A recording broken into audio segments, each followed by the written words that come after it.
నమస్కారం 10 టీవీ ప్రేక్షకులకు విశ్వావసునామ ఉగాది పండుగ శుభాకాంక్షలు. హిందూ సాంప్రదాయాల ప్రకారం మన పండుగలన్నీ కూడా ప్రకృతితో మమేకమై కనిపిస్తూ ఉంటాయి. వాటిని మనం ఆచరిస్తూ ఉంటాం కూడా.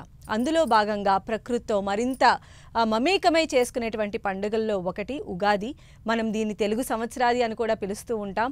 మరి ఈ ఉగాది పండుగలో ముఖ్యంగా ఉపయోగించేటువంటి ఉగాది పచ్చడి విశిష్టత, దానిలో ఉండేటువంటి ఆయుర్వేద బెనిఫిట్స్ గురించి ఎక్స్ప్లెయిన్ చేయడానికి మనతో పాటు స్టూడియోలో ఉన్నారు ప్రముఖ ఆయుర్వేద డాక్టర్ రాజేశ్వరి గారు. మరి ఆవిడని అడిగే మరిన్ని వివరాలు తెలుసుకుందాం. నమస్కారం అండి రాజేశ్వరి గారు.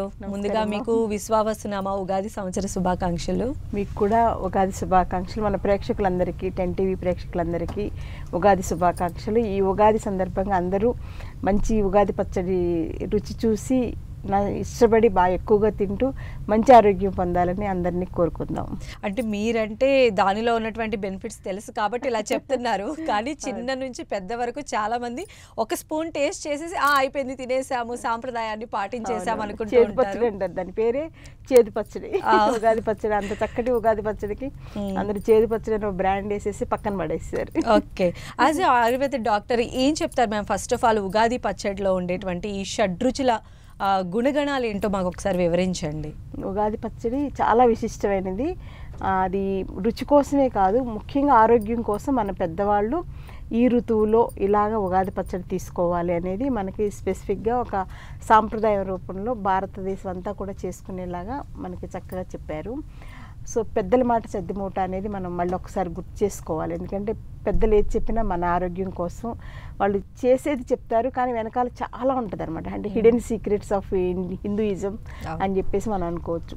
మన హిందూయిజంలోనే చాలా hidden secrets of health and wealth ఉన్నాయి. అవి మనకు తెలుసుకోలేకపోవడం అనేది దురదృష్టం. కాబట్టి మాలాంటి సీనియర్ డాక్టర్స్ అవన్నీ కూడా ప్రజలకు ఉపయోగపడేలాగా, ఒక అవగాహన కలిగించేలాగా ఈ ఉగాది పచ్చడిని మనం ఉపయోగించుకోవచ్చు. అయితే దీని ఇంగ్రీడియంట్స్ వివరాల్లోకి వెళ్లే ముందుగా అంటే ఆయుర్వేద నిపుణులుగా ఉన్నారు, ఎంతోమందికి ఆయుర్వేద గొప్పతనాన్ని తెలియజేస్తూ ఉన్నారు. ఎస్పెషల్లీ ఇన్ పాండమిక్ తర్వాత ఆయుర్వేదం గొప్పతనం అనేది చాలా మంది గ్రహిస్తూ ఉన్నారు. అయితే మ్యామ్, మనం చూసినట్లయితే ఈ పండుగలన్నీ కూడా మన నాగరికత మొదలైనప్పటి నుంచి కూడా మనం ప్రకృతితో మమేకమయ్యే పండుగలన్నీ చేసుకుంటూ ఉన్నాం. చాలా కరెక్ట్.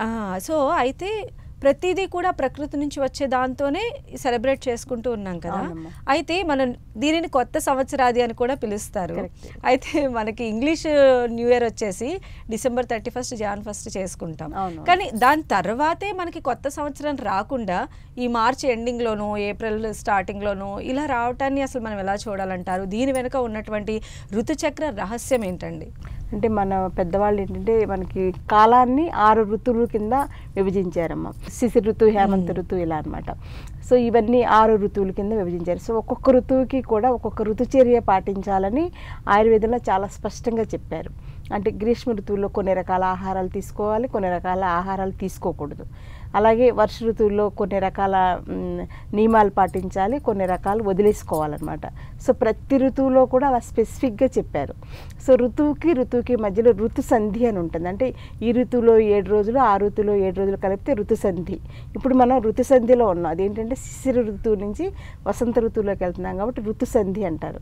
సో ఈ ఋతు సంధిలో ఏంటంటే మనం పాత ఋతువులో ఉన్నటువంటి అలవాట్లన్నీ వదిలించేసుకుని కొత్త ఋతువులో వచ్చేటువంటి అలవాట్లని పెంచుకోవాలి. సో ఈ ఋతు సంధిలో వచ్చేదే ఉగాది పండుగ. ఈ ఉగాది పండుగ ఏంటంటే మనకి వసంత ఋతువు మొదట్లో వస్తుంది అన్నమాట. ఇప్పుడు ఉగాది అనేది ఆ రోజు నుంచే మనకి వసంత ఋతువు మొదలవుతుంది కదా. ఈ వసంత ఋతువులో కొన్ని మంచి మంచి గుణాలు ఉన్నాయి. అవన్నీ కూడా మనం తెలుసుకోవాలి. చక్కగా ప్రకృతి అంతా కూడా కొత్తగా శిశిర ఋతువులో ఆకులన్నీ రాళ్ళు చేసుకుని కొత్తగా ఆకులు, వాటితో పాటు పువ్వులు, మామిడి పూత, పిండి ఇవన్నీ కూడా వస్తూ ఉంటాయి. అలాగే కోయిలలు కూడా మామిడి చెట్టు మీద ఉండి చక్కగా కూస్తూ ఉంటాయి. వేప చెట్లన్నీ పాత ఆకులన్నీ వదిలేసేసి చక్కగా గ్రీన్ కలర్లో మంచి ఆకులు ఫ్రెష్గా మెరుస్తూ, వాటితో పాటు తెల్ల తెల్లని పువ్వులు. ప్రతి వేప చెట్టు ఎంత అందంగా ఉంటుందంటే అసలు వేప చెట్టు ఇంత అందంగా ఉంటుందా అనిపిస్తుంది ఈ ఋతువులో. అలా ప్రతి మొక్కలు కూడా పాతవన్నీ వదిలేసేసుకుని కొత్త ఆకులు, కొత్త పువ్వులతోటి శోభాయమానంగా ఉంటుంది వసంత ఋతువు. సో ఈ ఋతువు నుంచే మనకి కొత్త సంవత్సరాది అనేది స్టార్ట్ అవుతుంది. ఎందుకంటే ఈ ఋతువులో మనకి ఒక రకమైన చలి నుంచి మనం బయటపడుతూ నెమ్మదిగా వేడిలోకి వెళ్తూ ఉంటాం అనమాట. సో ఈ వేడిలోకి వెళుతూ ఉండే టైంలోనే మన కొత్త సంవత్సరాది అని చెప్పేసి మన వాళ్ళు పెట్టారు. సో సంక్రాంతి కన్నా ఇది చాలా విశిష్టమైనటువంటి తిథులు, విశిష్టమైనటువంటి గుణాలు ఉన్నటువంటి ఋతువు అనమాట. అందుకని వసంత ఋతువునే అసలు వసంతం అనే పదంలోనే మనకి కొత్త జీవితం, కొత్త వెలుతురు, కొత్త వెలుగు అనేది ఒక ఫీలింగ్ కలుగుతుంది కదా. సో అందుచేత ఈ వసంత ఋతువుల్లోనే ఉగాది పండుగ చేసుకోవడం అనేది మనకు ఆచారంగా మన వాళ్ళు అలవాటు చేశారు.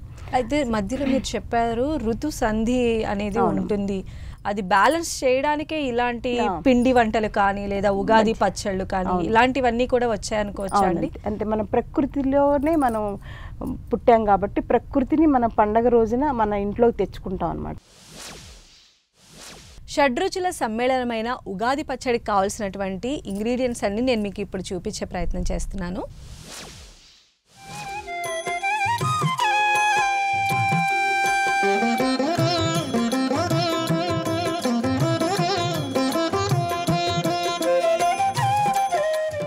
మరి ఎంతో ప్రాశస్త్యము, అదేవిధంగా మన సాంప్రదాయంగా కొనసాగుతున్నటువంటి ఈ షడ్రుచుల సమ్మేళనమైన ఉగాది పచ్చళ్ళలో మనం ఉపయోగించే మొదటిగా వేప పువ్వు గురించి అన్నారు కాబట్టి వేప పువ్వు యొక్క విశిష్టతను తెలియజేయండి. సాధారణంగా ఏదైనా పండగ అంటే తీపి అంతే కదా, పరమాన్నము లేకపోతే అరిసెలు ఇలాంటివి ఉండ్రాళ్ళు, తీపి ఉండ్రాళ్ళు ఇలా అన్నీ కూడా చేసుకుంటాం. కానీ ఈ పండుగల విశిష్టత ఏంటంటే చేదు నుంచి స్టార్ట్ అవుతుంది. సో చేదు అనేసరికి మీరైనా నేనైనా ఎవరైనా అబ్బా అనిపిస్తుంది, మా దూరంగా ఉందాం అనిపిస్తుంది చేదు అనేసరికి. కానీ ఈవెన్ పచ్చడి తిన్నప్పుడు కూడా ఫస్ట్ ఏ టేస్ట్ తగిలింది అనే అది కూడా ఒక ఇదిగా ఉంటుంది కదా మనకి. సో ఈ ఉగాదిలో వేప పువ్వు అనేది చాలా విశిష్టమైంది, చాలా ఔషధ గుణాలు ఉన్నాయి కాబట్టి ముందు దానిని మన పెద్దవాళ్ళు మనకి ఇంట్రడ్యూస్ చేశారు. మీరు ఇందాక ప్రశ్న అడిగారు కదా ఉగాది పండుగ ఇప్పుడు ఎందుకు చేసుకోవాలి, ఈ ఉగాది టైంలోనే మనకి వేప పువ్వు దొరుకుతుంది, ఈ సీజన్లోనే వేప పువ్వు దొరుకుతుంది. మామూలు అప్పుడు సంక్రాంతికి వేప పువ్వు ఉండదు కదా. అలాగే మామిడికాయలు కూడా అప్పటి వరకు మొగ్గలుగా పిందెలుగా రాలిపోతూ ఉంటాయి కదా, ఇప్పుడే కొంచెం కాయ రూపంలో వచ్చి కొంచెం అంత పదునెక్కి చక్క మామిడికాయ కూడా టెండర్గా రెడీగా ఉంటుంది అనమాట. అలాగే మనకి కొత్త చింతపండు కూడా ఇప్పుడే వస్తుంది. ఇంతకుముందు సంక్రాంతికి కొత్త చింతపండు ఉండదు. అలాగే కొత్త బెల్లం కూడా చెరుకు పంట అంతా అయిపోయి ఇప్పుడే బెల్లం పాకం అది పడతారు. సో అది కూడా ఇప్పుడే దొరుకుతుంది. మామూలు సంక్రాంతి పండుగ కానీ అవన్నీ అప్పుడు కొత్తవి దొరకదు. ఇంకా మిగిలినవి ఉప్పు, మిరియాల పొడి అంటే ఓకే. ముఖ్యమైనవి ఏంటంటే చెరుకు పానకం కూడా ఈ సీజన్లోనే దొరుకుతుంది. సో అన్నీ కూడా ఉగాది టైంలోనే అన్ని ప్రకృతిలో అన్ని మనకి దొరకడం, అందులో అవన్నీ కూడా ఔషధ విలువలు ఎక్కువగా ఉండడం అనేది చాలా గొప్ప విషయం. అందరూ అడిగితే ఇమ్యూనిటీకి బెస్ట్ ఏంటి అని నన్ను కనుక అడిగితే నేను ఉగాది పచ్చడి అంటాను. అంత విశిష్టమైంది ఉగాది పచ్చడి. సో ఉగాది పచ్చడి మీరు సంవత్సరం అంతా తీసుకునే అవకాశం మీకు కనుక ఉంటే డెఫినెట్గా ఇది బెస్ట్ ఇమ్యూనోమాడ్యులేటర్. ఇది పొద్దున్నే తీసుకుంటే మీకు డయాబెటీస్ ఉండదు, గ్యాస్ట్రిక్ అల్సర్స్ ఉండవు, ఇరిటబుల్ బౌల్ సిండ్రోమ్ ఉండదు, అమ్మాయిలకి గైనిక్ ప్రాబ్లమ్స్ ఉండవు, బ్లీడింగ్ డిజార్డర్స్ ఉండవు, బ్లీడింగ్ తర్వాత బ్లడ్ అంతా కూడా మనకి పాడైపోయింది, ఇన్ఫెక్షన్ వచ్చింది, అవి ఏమీ ఉండవు. ఇంకా చాలా మేజర్ వెయిట్ రిడక్షన్కి కూడా చాలా బాగా పనిచేస్తుంది. అసలు దీన్ని మించిన బెస్ట్ ఫార్ములేషన్ ఏంటంటే ఇంకోటి లేదనమాట. అంటే నా 60 ఏళ్ళ జీవితంలో 40 ఏళ్ళ వైద్య అనుభవంలో నేను కనుక్కున్నది. నేను భారతీయతని, ఆయుర్వేదాన్ని ఇవన్నీ కలుపుకుంటూ ఎప్పుడు ఆలోచిస్తూ ఉంటాను అనమాట. ఇమ్యూనిటీ బూస్టింగ్ ఏంటి అనేది ఆలోచిస్తే ఉగాది పచ్చడి అనేది చాలా విశిష్టమైంది. సో ఈ వేప పువ్వు గురించి మనం మళ్ళీ మొదటికి వస్తే, ఈ వేప పువ్వు ఏంటంటే చేదు గుణం ముఖ్యమైనది. అందుచేత ఇది ముఖ్యంగా రక్తంలో ఉన్న మలినాలను తొలగిస్తానికి చాలా బాగా పనిచేస్తుంది.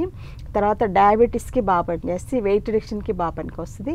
తర్వాత స్కిన్ ప్రాబ్లమ్స్, సోరియాసిస్ కానీ, విటిలిగో కానీ, లేకపోతే సన్ అలర్జీస్ ఇలాంటి వాటి పింపుల్స్ చాలా అద్భుతంగా పనిచేస్తుంది. డాండ్రఫ్ కూడా బాగా పనిచేస్తుంది. సో అందుచేత వేప చాలా విశిష్టమైంది. ఆ వేప పువ్వుతోటే మనం ఉగాది పచ్చడి మొదలు పెడతాం అనమాట. సో వేప పువ్వు వేసాను, నెక్స్ట్ ఇంకా కొంచెం నలపడినమ్మ చేతితోటి ఇలా నలపకపోతే ఏమవుతుందంటే నోటికి తగిన వెంటనే ఊసేస్తారు, నలిపితే అందులో రసం మనకి పచ్చడిలో దిగుతుంది అనమాట. ఓకే. అలానే రాజేశ్వరి గారు, నెక్స్ట్ మరి ఫ్రూట్స్లో మహారాజు పైగా మనకి ఈ సమ్మర్ లో దొరికేటువంటి మ్యాంగో బెనిఫిట్స్, అవును. అది రా మ్యాంగో అలానే ఫ్రూట్ మ్యాంగో రెండు అవును. రకాలుగా ఉంటాయి కదా. అవునవును. సో ఇనిషియల్ గా మనకైతే ఈ రా మ్యాంగోనే దొరుకుతుంది. అవును. ఈ ఉగాది పచ్చడిలో కూడా దాన్ని మనం ఉపయోగించడం వెనుక ఉన్నటువంటి కారణం ఏంటి? మామిడికాయ ఏంటంటే ఇప్పటివరకు మనకి పిందెల్లాగా ఉండడం, రాలిపోతూ ఉండడం, వాటి నుంచి రసి నుసి అంటే అది కారుతూ ఉంటది కదా ఒక రకంగా, అది ముట్టుకోవాలంటే అందరూ ఇష్టపడరు. సో పైగా అది కడగకుండా తిన్నట్లయితే నోరంతా పొక్కిపోతుంది అని అంటారు కదా. సో ఇప్పుడు ఏంటంటే మనకి మామిడికాయ చక్క టెండర్ మ్యాంగో అనమాట, కరెక్ట్ ఇప్పుడే కాయలాగా వస్తుంది. మళ్ళీ 4 రోజులు అయితే అది పండు కింద మారిపోతుంది. సో అందుచేత ఇప్పుడు కరెక్ట్ టైం అనమాట. సో ఈ మామిడి ఏంటంటే మనకి వగరు రుచి ఎక్కువ ఉంటుంది, కషాయ రుచి వగరు రుచి అంటాం కదా, అది ఎక్కువగా ఉంటుంది. అందులో దాంతోపాటు పులుపు కూడా ఉంటుంది. సో అందుచేత ఈ మామిడికాయ టెండర్ మ్యాంగో ఏంటంటే కషాయ రుచి ఎక్కువగా ఉంటుంది, వగరు రుచి అంటాం కదా, అదనమాట. అది కూడా మనకి ఆరోగ్యానికి చాలా మంచిది. లోపల అంటే ధాతువుల్ని శుద్ధి చేయడానికి, రక్తాన్ని శుద్ధి చేయడానికి ఈ మామిడికాయ అనేది చాలా బాగా పనికి వస్తుంది అనమాట. సో దాన్ని ఏంటంటే ఇలా తురిమేసి కానీ లేకపోతే ఇలా చిన్న చిన్న ముక్కలుగా చేసుకుని కానీ మన మామిడికి ఉగాది పచ్చళ్ళు వేసుకుంటే ఇది కూడా చాలా ఆరోగ్యానికి చాలా మంచిది. ఇది ఈ సీజన్లోనే దొరుకుతుంది. మళ్ళీ ఒక్క 4 రోజులు ఆగామంటే అన్ని పళ్ళు అయిపోతాయి మొత్తం. అందుకని సో వగరు రుచి కూడా మనం ఉగాది పచ్చడిలో వేసేసుకున్నాము. అవును. నెక్స్ట్ తీపి గురించి మనం మాట్లాడుకుందాము. సో తీపి అనగానే మనకి బెల్లము అలానే చెరుకు పంట చేతికి వస్తుంది కాబట్టి చెరుకు. మరి ఫస్ట్ మొదటిగా బెల్లం యొక్క విశిష్టతను తెలియజేయండి. బెల్లం ఏంటంటే అది మధుర రసం అంటాం కదా, మధుర రసానికి సంబంధించింది. సో ఇది ఏంటంటే ధాతు వృద్ధికి బాగా పనికి వస్తుంది. అంటే మనకి శరీరంలో సప్తధాతువులు ఉంటాయి, రసరక్త మాంసం ఏదో అస్థి మజ్జ శుక్ర అని చెప్పేసి 7 ధాతువులు ఉంటాయి అన్నమాట. ఈ 7 ధాతువులు శరీరాన్ని పోషిస్తూ బ్యాలెన్స్ అయ్యేలాగా మనకు మంచి ఆరోగ్యాన్ని ఇస్తాయన్నమాట. ఇప్పుడు సపోజ్ మజిల్స్ వీక్గా ఉన్నాయనుకోండి, మనం వీక్ అయిపోతాయి, ఏ పని చేయలేం, బరువు ఎత్తలేము, నడవలేము, నిలబడలేము, అలా మజిల్స్ వీక్నెస్ వలన. రక్తం లేకపోతే అసలు ఇంకేది ఉండదు. హిమోగ్లోబిన్ అంటాం కదా, హిమోగ్లోబిన్ జనరల్గా 12 to 18 grams ఉండాలి. అది 6 grams కూడా ఉన్న వాళ్ళు చాలా మంది ఉంటున్నారు. సో సడన్గా హార్ట్ ప్రాబ్లమ్స్ ఇలాంటివన్నీ కూడా దానివల్ల రావచ్చు. ఈ బెల్లం వల్ల ఏంటంటే హిమోగ్లోబిన్ లెవెల్స్ పెరుగుతాయి, ఫస్ట్ పాయింట్. సెకండ్ పాయింట్ ఏంటంటే అన్ని ధాతువులు కూడా వృద్ధి చెందుతాయి అన్నమాట. సో నేను బెల్లాన్ని యాడ్ చేశాను. ఓకే, ఇంకా మరొక తీపి పదార్థమైన చెరుకు గురించి చెప్పండి. చెరుకు కూడా అసలు చెరుకు అంటే మనకి బెల్లం తయారయ్యేది చెరుకు నుంచే కదా. సో ఈ సీజన్ అంటే చెరుకు పానకం కానీ చెరుకు రసం కానీ దొరుకుతుంది కాబట్టి అది కూడా వేసుకుంటే ఇంకా ఎక్స్ట్రా టేస్ట్ వస్తుంది. ఇది కూడా మనకి తీసుకున్న వెంటనే ఎనర్జీ వస్తుంది. చెరుకు రసం చూడండి, మనం బయటకు వెళ్ళినప్పుడు, ఎండలో వెళ్ళినప్పుడు లేకపోతే ఏదైనా కానీ ఇలా చెరుకు రసం నోట్లో వేసుకున్న వెంటనే రిలాక్స్ అయిపోతాం అసలు. అంటే ఆ ఎనర్జీ అనేది అంత బూస్టింగ్గా ఉంటుంది అనమాట. అంటే కొన్ని వెంటనే మనకి శక్తినిచ్చే పదార్థాలు ఉంటాయి. అందులో తీపి బెల్లం ఒకటి ఇంపార్టెంట్, చెరుకు రసం, ఇవి 2 కూడా అది. సో అలానే ఎక్కువ తీసుకుంటే మళ్ళీ డయాబెటీస్ కూడా ప్రాబ్లం కాబట్టి ఎక్కువ తీసుకోకూడదు. అలాగే వెయిట్ కూడా పెరుగుతారు, వాటితో వచ్చే డిసడ్వాంటేజ్ అది. అందుకని హితంగా మితంగా కొంచెం టేస్ట్ చూసుకుంటే సరిపోతుంది, చాలా మంచిది. అంటే పంచదార వాడడం కన్నా బెల్లం చాలా మంచిది.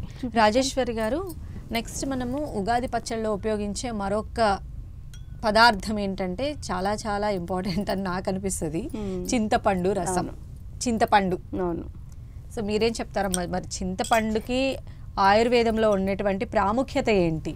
చింతపండు అందులో ఇప్పుడు వాడేది మనం కొత్త చింతపండు అమ్మ. ఇప్పుడు ఈ సీజన్లో కొత్త చింతపండు వస్తుంది కాబట్టి అందరూ కూడా ఉగాది పచ్చడి అంటే కొత్త చింతపండే వాడతారు. సో పులుపు కూడా మనకి మంచిదే, అంటే గ్యాస్ట్రిక్ జ్యూసెస్ సెక్రీట్ అవ్వడానికి కానీ లేకపోతే శరీరంలో కొన్ని రకాల టాక్సిన్స్ బయటికి పంపించడానికి కూడా చింతపండు పని చేస్తాయి. లాక్సేటివ్ క్యారెక్టర్ కూడా అందులో ఉంది. అందులో మొత్తం క్లియర్ చేస్తే దాంట్లో ఫైబర్ కూడా బాగుంటుంది. సో అందుచేత అది బౌల్స్ ఫ్రీ అవ్వడానికి, మోషన్ ఫ్రీ అవ్వడానికి కూడా చింతపండు బాగా ఉపయోగపడుతుంది. కాబట్టి అందుకని అది కూడా మన ఫుడ్లో మన పెద్దవాళ్ళు పెట్టారు. అందులో ఉగాది పచ్చడిలో అది కూడా విశిష్టమైంది. తదుపరి ఇంగ్రీడియంట్ ఉప్పు. ఇది కూడా టేస్ట్ని ఇస్తుంది. ఉప్పుకి సంబంధించి ఆయుర్వేదంలో ఏం చెప్తారండి? అంటే ఉప్పు ప్రాధాన్యత ఏంటి అసలు? ఉప్పు అనేది చాలా ఉపయోగకరమైంది. చాలా మంది రకరకాల సిస్టమ్స్ వైద్యంలో ఏంటంటే ఉప్పుని వాడొద్దు, అసలు ఉప్పు పూర్తి మానేయండి అని చెప్తారు. దానివల్ల ధాతువులు దౌర్బల్యం వస్తుంది అనమాట. అంటే ఆయుర్వేద ప్రకారంగా 6 రుచుల్లో ఉప్పు కూడా చాలా ప్రధానమైంది. ఎక్స్ట్రా సాల్ట్ అనేది వేసుకోవాలి మనం, అంటే ఫ్రూట్స్ లోను వెజిటబుల్స్ లోను ఉంటుంది కదా, అవి ఇంకా అక్కర్లేదు అని అంటారు. కానీ మన పెద్దవాళ్ళు చెప్పారంటే తప్పనిసరి తప్పనిసరిగా ఉప్పు కూడా మన ఆహారంలో యాడ్ చేసుకోవాలి. ఎందుకంటే ఉప్పులో ఒక రకమైనటువంటి గుణం ఉంటుంది, అది ఏంటంటే యోగవాహి అంటాం. యోగవాహి అంటే మనం తీసుకున్న వెంటనే అది మిగిలిన ఆర్గాన్స్లో ఉండేటువంటివన్నీ కూడా తొందరగా కదలడానికి ఉపయోగపడుతుంది.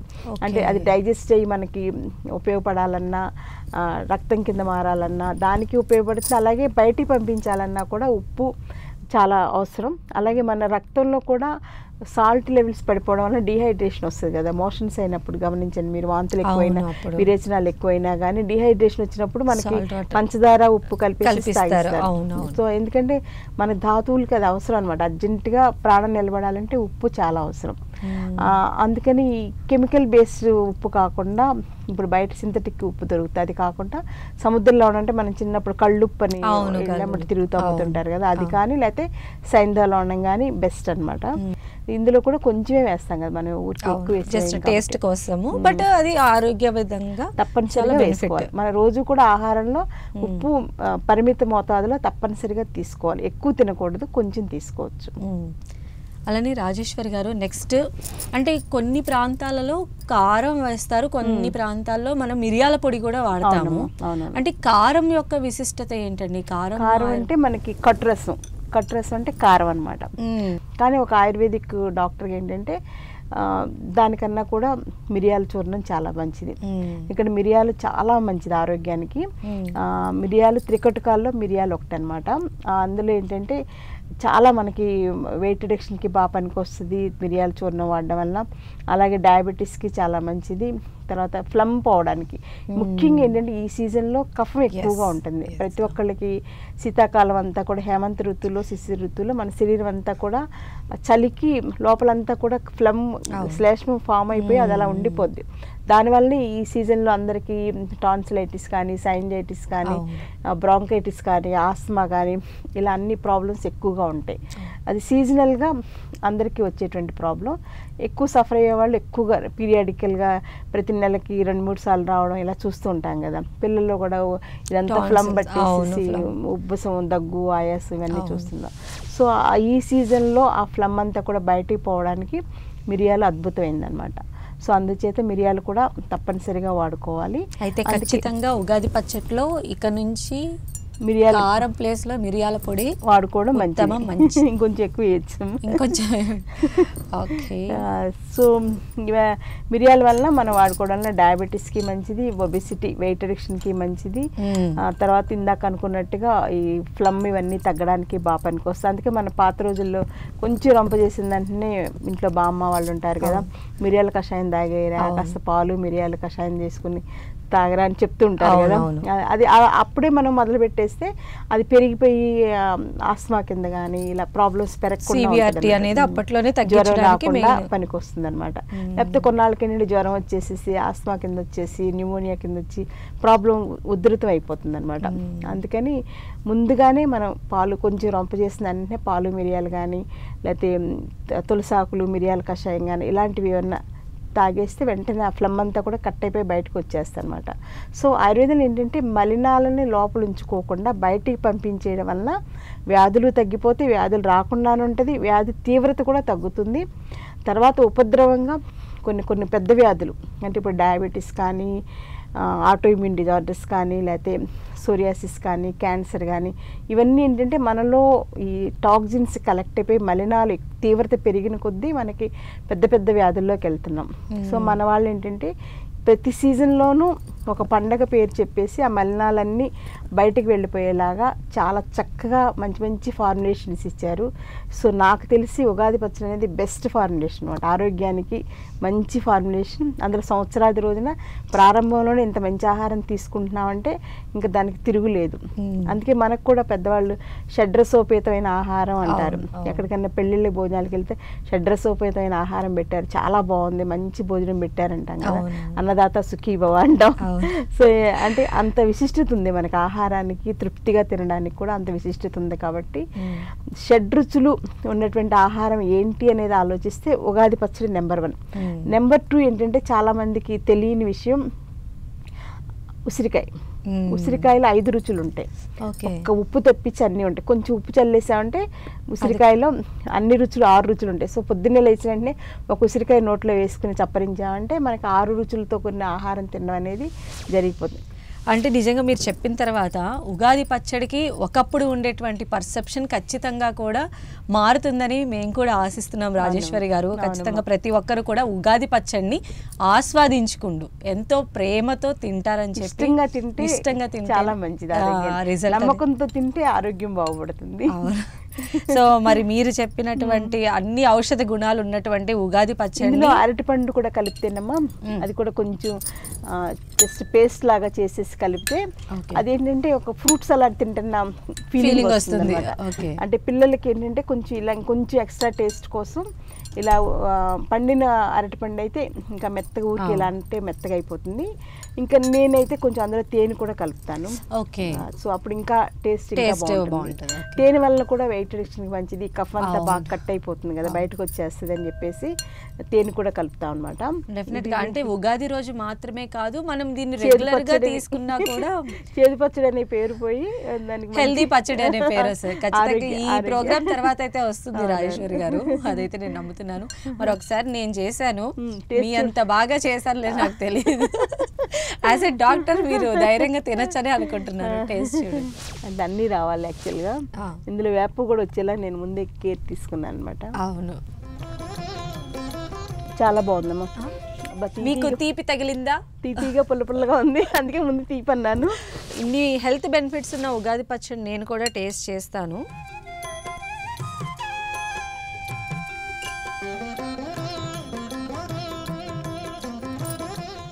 అన్ని రకాలు టేస్ట్లు అయితే నాకు తెలిసాయి. అండ్ మెయిన్గా ఇంత హెల్త్ బెనిఫిట్స్ ఉన్నటువంటి ఈ పచ్చడి తినటం నిజంగా కూడా చాలా బాగుంది, మంచి ఫీలింగ్. ఈ ఉగాది పచ్చడి పరమార్థం ఏంటంటే పెద్దవాళ్ళు పెట్టింది కష్ట సుఖాలు కలివిలేములు అన్నీ కూడా భరించే మనస్తత్వం, ఆ స్ట్రెందీనెస్ స్ట్రాంగ్గా ఉండేలాగా, అంటే మనసుని రాయి చేసుకోవడం అంటారు కదా, సున్నితత్వం తగ్గించుకొని రాటు తేలేలాగా ఈ ఉగాది పచ్చడిలో ఉండేటువంటి షడ్రుచులు కూడా మనకి బాగా ఉపయోగపడతాయి. కాబట్టి నేను కొంచెం పిల్లల మీద ఎక్కువ కాన్సన్ట్రేట్ చేస్తాను. ఎందుకంటే పిల్లలు చక్కగా పెరగాలి, ఆరోగ్యంగా ఉండాలి, మంచి అభ్యుదయంలో మంచి ఉన్నతిలోకి వెళ్ళాలి అనేది అందరి కోరిక. నా కోరిక ఇంకా ఎక్కువ. నేను కనిపెట్టిందంటే ఇల్లాలి ఆరోగ్యం ఇంటికి సౌభాగ్యం. సో ఇల్లాలు ఆరోగ్యంగా ఆనందంగా ఉంటే ఆ ఇంటికి అంతకు మించిన సంపద అక్కర్లేదు, సౌభాగ్యం వేరే ఉండదు అనమాట. సో ఇల్లాలు ఇవన్నీ రియలైజ్ అయ్యి యాక్సెప్ట్ చేస్తే పిల్లలు డెఫినెట్గా అన్నీ కూడా ఒప్పుకుంటారు, అన్నీ చక్కగా తింటారు. పిల్లలు నిజంగా అసలు బంగారం. మనమే వాళ్ళ గురించి తెలుసుకోలేకపోతున్నాం, వాళ్ళని రకరకాలుగా ఇబ్బందులు పెడుతున్నాం. సో అందుచేత ఈ ఆహారం ద్వారా కుటుంబంలో అందరూ కూడా ఈ ఉగాది పచ్చడి తీసుకుని మంచి ఆరోగ్యాన్ని, ఆనందాన్ని, మహాభాగ్యాన్ని పొందాలని మనస్ఫూర్తిగా కోరుకుంటున్నాను. Thank you. సో తెలుసుకున్నాం కదండి, ఉగాది పచ్చడిలో మనకు ఉపయోగించేటువంటి అన్ని ఆయుర్వేద బెనిఫిట్స్ కలిగినటువంటి వాటిని మనం వాడుతూ ఉంటాము.